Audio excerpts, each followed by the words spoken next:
फिर स्टार्टिंग में हमें एरन की मदर को दिखाया जाता है। ये बिल्कुल सही एक्सप्रेशन है, गुस्सा और हेट्रेड। फिर कूपर अपने मन में ही कहने लगता है, इवन आप अपने सारे पत्ते भी खोलोगे तो इवन मैं नहीं डरूंगा। फिर एरन की मदर कहती है, डॉक ब्रिप्स Cooper corporation and even swing इसके लिए स्वास्थ्य के लिए अच्छा है। ये सुन के कूपर कुछ नहीं समझ पाता। फिर कूपर अपने सर झुकाते हुए कहता है, थैंक यू मैम।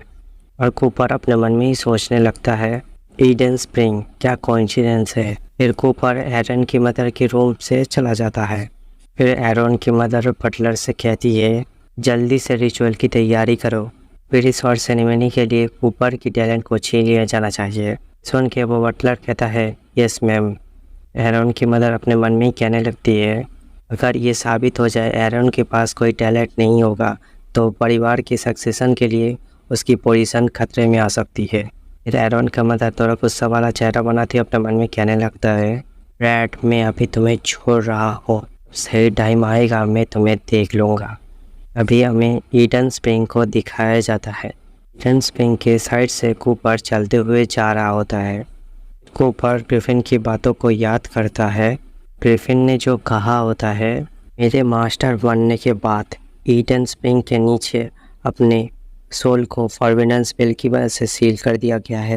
ये मास्टर का एक ही मकसद था, अपनी पूरी ज़िंदगी की शॉर्टमैनशिप की टैलेंट को एक एज रैंक वाले शॉर्टमैनशिप के टैलेंट को पास ऑन किया जाए, जिससे कि कूपर फैमिली में कभी भी डिक्लाइन का सामना ना करना पड़े। अगर तुम ईडन स्प्रिंग के एकदम नीचे चले जाओगे, मैं तैरते हुए एक गुफा दिखाई देगी।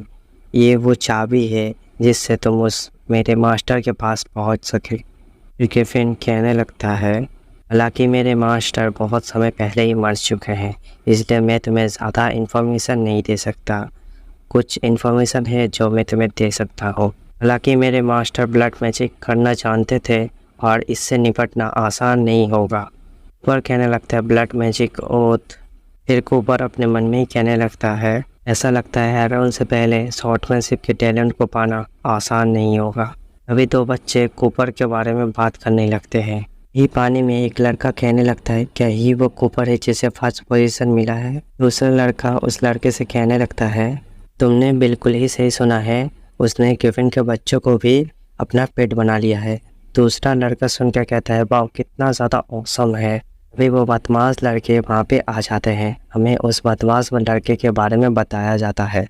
नूल्ट उस कूपर फैमिली में अस्तबल का ध्यान रखने वाले का बेटा। रूसियन सियास उसका छोटा साथी।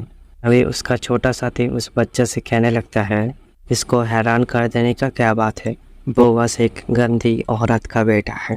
तभी वो लंबा चोमू जैसा दिखने वाला लड़का कूपर से कहने लगता है, कांग्रेचुलेसन कूपर, तुम जैसा पतला दुबला बंदर का जिससे वाला लड़का दौड़ के चोटी पर पहुंच जाएगा इतना जल्द, मुझे लगा नहीं था। फिर वो दूसरा लड़का ये सुन के हंसने लगता है, हाँ हाँ तुमने ठीक ही कहा। कूपर को पास्ट में अपने दोनों लड़कों के बारे में याद आता है। ये वही दोनों बंदे थे जिसको एरन ने मेरे पास प्लान किया था। इन दोनों ने ही मुझे दूसरे कंट्री का गद्दार बताया, क्योंकि इसके पास एरन का सपोर्ट था, इसलिए ये बात मानने को सब तैयार हो गए। वो चोमू सा दिखने वाला लड़का एरन से कहता है, अब तुम क्या बताना चाहते हो। और कूपर की तरफ पाँच मारते हुए कहता है, तुम्हारा ये शरीर मैं देखना चाहता हूँ कि कितना ज़्यादा पावरफुल है। कूपर की तरफ जो पंच आ रहा होता है, कूपर अपने हाथ से उसे रोक लेता है। ये देख के वो चोमू लड़का चौंक जाता है। उस चोमू से दिखने वाले लड़के का हाथ मोड़ देता है, जिससे वो जोर जोर से चिल्लाने लगता है। फिर कूपर कहता है उस लड़के से, चलो ठीक है, अब बताओ अब तुम क्या दिखाना चाहते हो। दूसरे वाला लड़का कहता है, बिग ब्रदर। चाकू निकालते हुए कहता है, कुत्ते आज मैं तुझे मार डालूंगा। तभी हमें खून को दिखाया जाता है। उस मोटे से दिखने वाले लड़के ने अपने बिग ब्रदर के पेट में चाकू भोंक दिया रहता है। देख के मोटा लड़का एक सेकंड के लिए कुछ सोच ही नहीं पाता। कूपर हंसते हुए कहता है, सॉरी मुझे माफ़ कर देना, तुमसे मिलकर अच्छा लगा।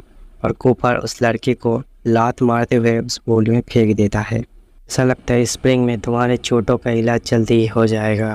फिर कूपर थोड़ा गुस्से वाला शक्ल बनाते हुए कहता है, आखिरकार मैं भविष्य में ट्रेनिंग करने के लिए तुम दोनों को इस्तेमाल करना चाहता हूँ। इस लाइफ में मैं तुम्हें एक कारण दूंगा जिस वजह से तुम मेरे रिफ्यूज़ नहीं कर सकते। फिर हमें उस चोमू से लड़के को दिखाया जाता है जो पानी में डूब रहा होता है। यही वो ब्लड मैजिक है। फिर कूपर अपने मन में ही कहने लगता है इस सारे झरने में जो सारे चोटों को हील करने में मदद कर सकता है, इस झरने में एक ब्लैक मैजिक क्यों है। ग्रिफिन ने जो कहा था ब्लड मैजिक और ब्लैक मैजिक से बराबर है, शायद यही वो अजीब बात थी। मैं इस पानी को छू नहीं सकता, मुझे इस पानी को छुए बिना इस झरने के तल पे जाना है। हमें एक लड़की को दिखाया जाता है जिसका बाल पकड़े हुए कोई जा रहा होता है। वो लड़की हेल्प के लिए चिल्ला रही होती है। अभी कुबर को एहसास होता है ये वॉइस तो फेमिलियर है। मैं एक चाय का कप भी ठीक से परोस नहीं सकती।